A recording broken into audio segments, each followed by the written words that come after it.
ইন্নাল হামদুলিল্লাহ ওয়াসসালাতু ওয়াসসালামু আলা রাসূলিল্লাহ আম্মা বাদ।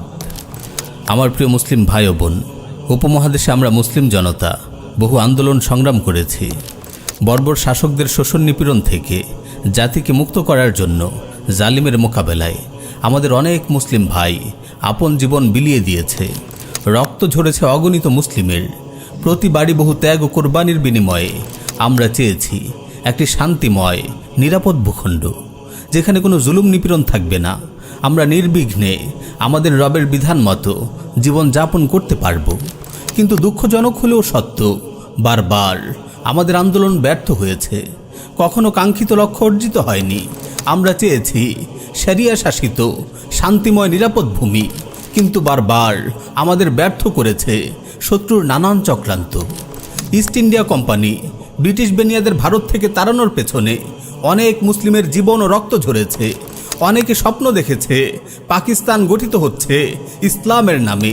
সে সময় স্লোগান ছিল, তেরা মেরা রিশতা ক্যা, লা ইলাহা ইল্লাল্লাহ, পাকিস্তান কা মতলব ক্যা, লা ইলাহা ইল্লাল্লাহ। কিন্তু পরবর্তীতে যাদের হাতে পাকিস্তানের ক্ষমতা ছিল, তারাই মুসলিমদের উপর শোষণ নিপীড়ন চালিয়েছে এবং পাকিস্তানকে একটি সেকুলার কান্ট্রিতে পরিণত করেছে। অবশেষে বাংলা স্বাধীন হলো। ভারত থেকে বেরিয়ে এসে গঠিত হলো পাকিস্তান ও বাংলাদেশ নামে দুটি মুসলিম রাষ্ট্র। কিন্তু তার শাসন চলছে ইসলাম বিরোধী কুফরি সংবিধান দিয়ে। নামে মুসলিম রাষ্ট্র হলেও এখানে সবচেয়ে বেশি নিগৃহীত হয়ে আসছে ইসলামী চেতনা। আরব বসন্তে বহু আরব রাষ্ট্রের শাসক বদলেছে, কিন্তু বদলায়নি তার অবস্থা। পরিস্থিতি সব জায়গাতেই আল্লাহর বান্দাদের জন্য বিরূপ। বহু মুসলিমকে আশার আলো দেখিয়েছে তুরস্ক, কিন্তু আশা হতাশায় পর্যবসিত হয়েছে। কারণ তারাই আমাদের ভাই সোমালিয়ার মুজাহিদিনের বিরুদ্ধে এখনও সৈন্য প্রেরণ করে যাচ্ছে। আমার প্রিয় মুসলিম ভাই ও বোন, ছাত্র জনতার তীব্র আন্দোলনের ফলে তাগুত হাসিনা দেশ ছেড়ে পালিয়েছে। গঠিত হয়েছে অন্তর্বর্তীকালীন সরকার। এরপর হয়তো নতুন কিংবা পুরনো কারো হাতে ক্ষমতার পালাবদল ঘটবে। ক্ষমতা কখনো এর হাতে তো কখনো ওর হাতে, এভাবে বারবার ক্ষমতার পালাবদল হয়, কিন্তু বদলায় না মুসলিমদের দুরবস্থা। বারবার এদেশের মানুষের উপর এমন শাসক চেপে বসে যাদের কাছে মুসলিমরা তো নিরাপদ নয় অমুসলিমরাও, কেননা সংখ্যালঘুরা বরাবরই এসব তাগুত শাসক শ্রেণীর ক্ষমতা ধরে রাখার খেলার গুটি হিসেবেই ব্যবহৃত হয়। গণতান্ত্রিক এই সিস্টেমে ঘুরে ফিরে দুর্নীতিবাজ জালিমরাই ক্ষমতায় আসে। যে জুলুম লুটুত রাজ একসময় আওয়ামী লীগের নেতাকর্মীরা করত, আওয়ামী লীগের ক্ষমতাচ্যুত হওয়ার পর তাতে জড়িয়ে পড়েছে বিএনপির নেতাকর্মীরা। এখনও ক্ষমতায় না আসতেই চলছে তাদের চাঁদাবাজি, টেন্ডারবাজির ভাগ বাটোয়ারা। আওয়ামী লীগ কিংবা বিএনপি গণতান্ত্রিক কোনো দলের কাছেই এদেশের মানুষ নিরাপদ নয়। গণতন্ত্রপন্থী যে দলই ক্ষমতায় আসে, পুঁজিবাদী রাষ্ট্র ব্যবস্থায় সাধারণ মানুষ শোষণ নিপীড়নের শিকার হয়। বদলায় না মানুষের দুরবস্থা। তাহলে যে শান্তি ও নিরাপত্তার জন্য আমরা এত আন্দোলন সংগ্রাম করেছি, এত রক্ত ঝরিয়েছি, কিভাবে সেই শান্তিময় নিরাপদ রাষ্ট্র প্রতিষ্ঠিত হবে? কিভাবে মুসলিম অমুসলিম সবার নিরাপত্তা নিশ্চিত হবে? সমাজের সর্বত্র থেকে বিদায় নেবে জুলুমের কালো থাবা। হ্যাঁ, আমাদের কাঙ্ক্ষিত শান্তি ও নিরাপত্তা তখনই নিশ্চিত হবে যখন আমাদের ভূখণ্ডে ইসলামী শরিয়ার শাসন প্রতিষ্ঠিত হবে, যেখানে প্রত্যেক দায়িত্বশীলের মাঝে আল্লাহর কাছে জবাবদিহির ভয় থাকবে। যারা শাসন ক্ষমতার দায়িত্ব পেয়ে শোষণ করবে না, বরং জনগণের প্রকৃত খাদিম হবে।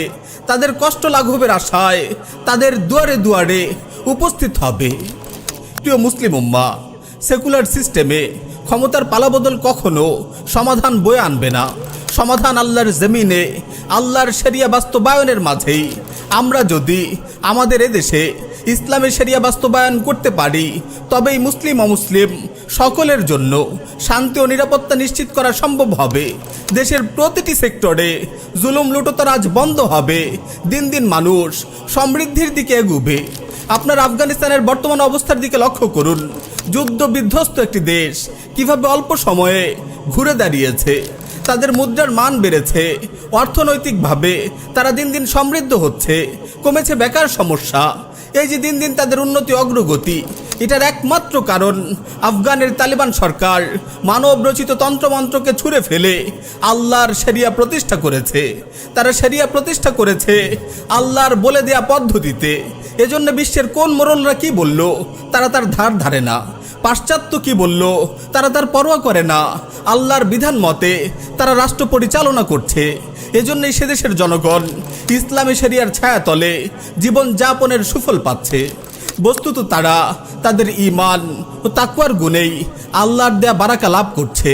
কুরআনুল কারীমে আল্লাহ তাআলা বলেছেন, ওয়ালাউ আন্না আহলাল কুরা আমানু ওয়াত্তাকাউ লাফাতাহনা আলাইহিম বারাকাতিম মিনাস সামাই ওয়াল আরদ। যদি জনপদের অধিবাসীরা ঈমান আনত এবং তাকওয়া অবলম্বন করত তাহলে আমি তাদের জন্য আসমান আর জমিনের কল্যাণ উন্মুক্ত করে দিতাম। আসলেই তাদের জন্য আসমান আর জমিনের কল্যাণ উন্মুক্ত করে দেওয়া হয়েছে। তারা শরিয়ার সুফল উপভোগ করছে, আর আমরা সেকুলারিজমের জাতাকলে পিষ্ট হয়ে লাঞ্ছনার জীবন যাপন করছি। তাই আসুন আমার প্রিয় মুসলিম ভাই ও বোন, সকল হতাশা ও দ্বন্দ্ববিভেদ ঝেড়ে ফেলে আমরা ঐক্যবদ্ধভাবে আমাদের এই ভূখণ্ডে ইসলামী শরিয়া বাস্তবায়নের লক্ষ্যে কাজ করি। সেকুলারি সিস্টেম ও তাগুতি সংবিধান পুরোপুরি বর্জন করে আল্লাহর বিধান মতে রাষ্ট্র পরিচালনা করি। আর যে ব্যক্তি নিজেকে মুসলিম দাবি করে তার জন্য এটা ফরজ যে জমিনে আল্লাহর শরিয়া প্রতিষ্ঠার লক্ষ্যে যথাযথ চেষ্টা চালিয়ে যাবে। তার থেকে বিমুখ হওয়ার কোনো সুযোগ নেই, কেননা প্রত্যেক মুসলিমই আল্লাহকে বিধানদাতা হিসেবে বিশ্বাস করে।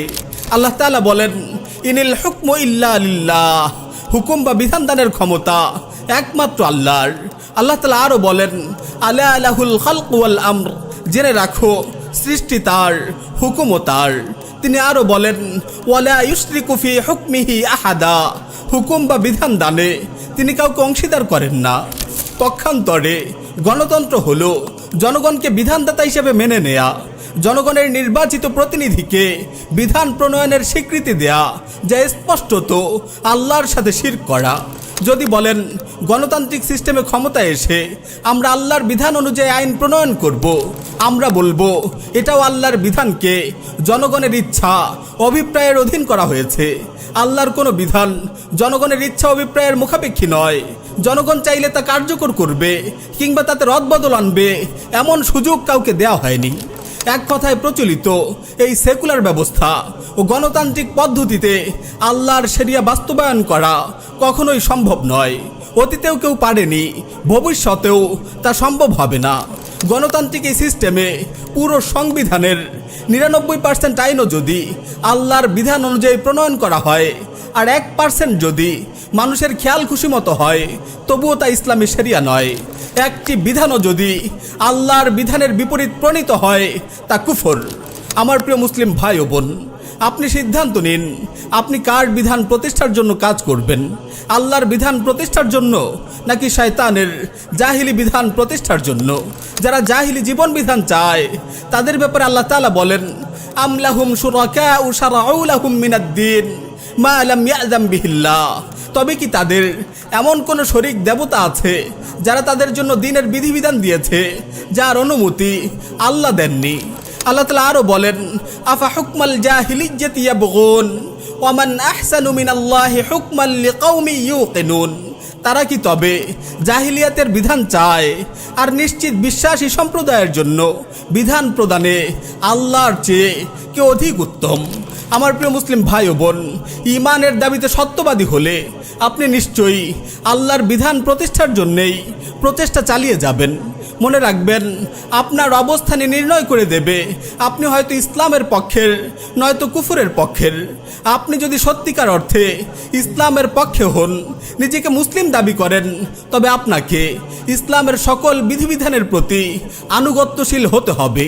কুরআনুল কারীমে আল্লাহ তাআলা মুমিনদের পরিচয় তুলে ধরেছেন, ইন্নামা কানা কাউলাল মুমিনিনা ইযা দুউ ইলাল্লাহি ওয়া রাসূলিহি লিয়াহকুমা বাইনাহুম আন ইয়াকুলু সামি'না ওয়া আতা'না ওয়া উলাইকা হুমুল মুফলিহুন। মুমিনদের বক্তব্য হলো এই কথাই, যখন তাদের মধ্যে ফয়সালা করার জন্য আল্লাহ ও তার রাসূলের দিকে তাদের আহ্বান করা হয়, তখন তারা বলে আমরা শুনলাম এবং আদেশ মান্য করলাম, আর তারাই সফল কাম। আল্লাহ তাআলা আরও বলেন, ওয়ামা কানা লিমুমিনিন ওয়ালা মুমিনাতিন ইযা কাদাল্লাহু ওয়া রাসূলুহু আমরান আন ইয়াকুনা লাহুমুল খিয়ারাতু মিন আমরিহিম ওয়া মান ইয়াসিল্লাহা ওয়া রাসূলাহু ফাকাদ যাল্লা যালালাম মুবিনা।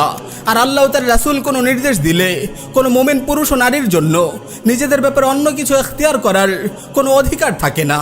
আর যে আল্লাহ ও তার রাসূলকে অমান্য করলো সে তো স্পষ্টই পথভ্রষ্ট।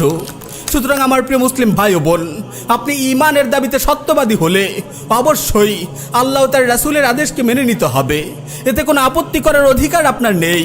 আর আপনাকে অবশ্যই আল্লাহর জমিনে আল্লাহর শরিয়া বাস্তবায়নের প্রতি আগ্রহী ও উদ্যমী হতে হবে।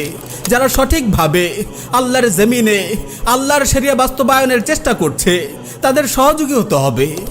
তাগুতি সিস্টেমে আপনি সামান্য কিছু রদবদল করতে পারবেন, কিছু জুলুম অনাচারের পথ বন্ধ করে ন্যায় প্রতিষ্ঠা করতে পারবেন, কিন্তু পূর্ণাঙ্গ শরিয়া বাস্তবায়ন করতে পারবেন না। পূর্ণাঙ্গ শরিয়া বাস্তবায়ন করতে হলে বিদ্যমান সেকুলার ব্যবস্থাকে পুরোপুরি ভেঙে ফেলতে হবে। এই সেকুলার ব্যবস্থায় অনুপ্রবেশ করে এর মাঝেই পড়ে থেকে ইসলামী শরিয়ার বাস্তবায়ন কখনো সম্ভব হবে না। আমার প্রিয় মুসলিম ভাই ও বোন, তাগুত জালিম হাসিনা সরকারকে হটানোর জন্য আমাদের যেসব মুসলিম ভাই জীবন দিয়েছে তারা ইসলামী চেতনার জন্যই জীবন দিয়েছে। তারা কোনো সেকুলার সিস্টেমকে প্রতিষ্ঠিত করার জন্য জীবন দেয়নি। এক তাগুতকে সরিয়ে নতুন কোনো তাগুতকে বসানোর জন্য রক্ত ঝরায়নি। তারা জীবন দিয়েছে ভারতের আধিপত্যকে রুখে দিতে। তারা জীবন দিয়েছে ইসলামী চেতনাকে ফিরিয়ে আনতে। আমরা অতীতের ন্যায় ইসলামের শত্রুদের চক্রান্তে বিভ্রান্ত ও ব্যর্থ হতে চাই না। রাসূল সাল্লাল্লাহু আলাইহি ওয়াসাল্লাম বলেছেন, লা ইউলদাগুল মুমিন মিন জুহরিন ওয়াহিদিন মাররাতাইন। প্রকৃত মুমিন একই গর্ত থেকে দুবার দংশিত হয় না। সুতরাং আমরা সেকুলার সিস্টেমকে টিকিয়ে রেখে পুনরায় একই গর্তে দংশিত হতে চাই না। আমরা চাই একটি সুন্দর আলোকিত পৃথিবী। আমরা যদি আল্লাহর জমিনে আল্লাহর শরিয়া প্রতিষ্ঠায় অটল অবিচলভাবে সংগ্রাম চালিয়ে যাই, ইনশাআল্লাহ আল্লাহ আমাদের তার শরিয়ার ছায়াতলে জীবন যাপনের নিয়ামত দান করবেন। আফগানের তালিবদের মতো আমরাও আমাদের এই ভূখণ্ডে ইসলামী হুকুমত প্রতিষ্ঠা করতে পারবো ইনশাআল্লাহ। আর এভাবেই এক একটি ভূখণ্ড সেকুলার সিস্টেমের বলয় থেকে মুক্ত হয়ে এক সময় বিশ্বব্যাপী পুরো উম্মাহ এক খলিফার নেতৃত্বে খিলাফা আলা মিনহাজিন নবুয়ার ছায়াতলে সমবেত হবে বিইজনিল্লাহ। আল্লাহ আমাদের সেই তৌফিক দিন, আমিন ইয়া রাব্বাল আলামিন।